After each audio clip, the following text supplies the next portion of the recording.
Question for our bigger guys. Having issues with the kilts falling off hangers. How do they fix this? Kilts falling off hangers. All right, so you're a bigger guy. You have a kilt on a hanger. Depends what kind of hanger.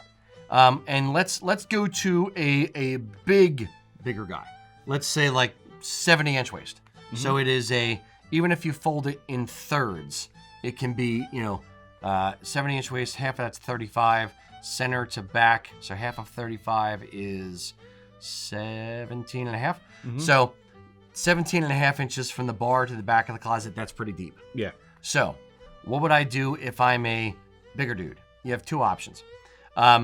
One, you can, I'll start with regular, the cheap, you probably have these in your house type remedy.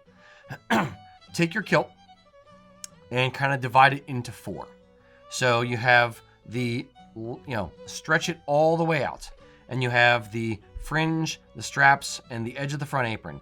Attach one hanger near, the center left, or this half of the front apron.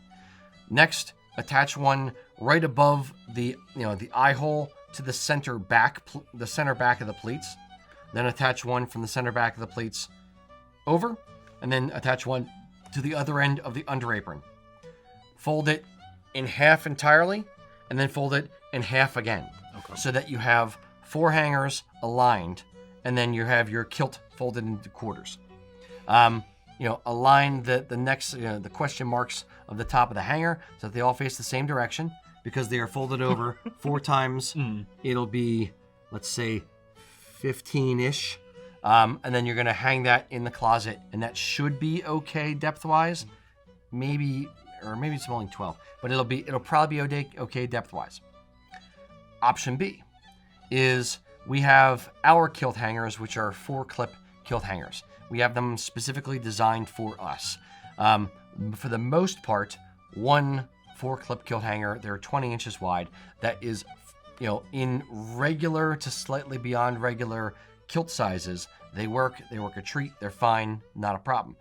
Let's say you have a 16-ounce, 10-yard, 11-yard kilt because you're a really, really big dude. In that instance, what I would do is fold it into thirds, just like you're wearing it.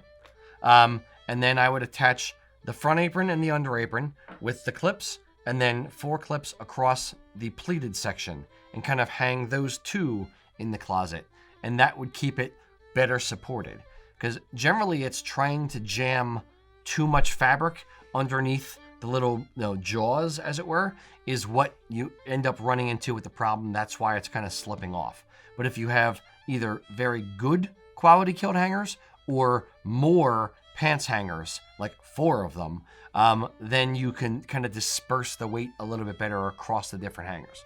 Yeah, we have this issue occasionally over in production when we're making a kilt, where not even necessarily a larger kilt. Sometimes if a kilt has a greater hip waist difference, we have that issue too, where it'll slide off, especially if it's a 16-ounce versus a 13-ounce too.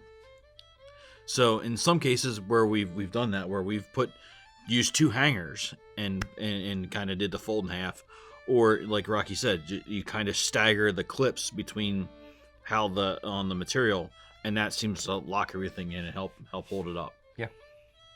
Agreed. Thanks for watching the video, guys. If you like what you saw in the video, please remember to subscribe to our channel. And if you need anything Highland wear related, check out our website, usakilts.com.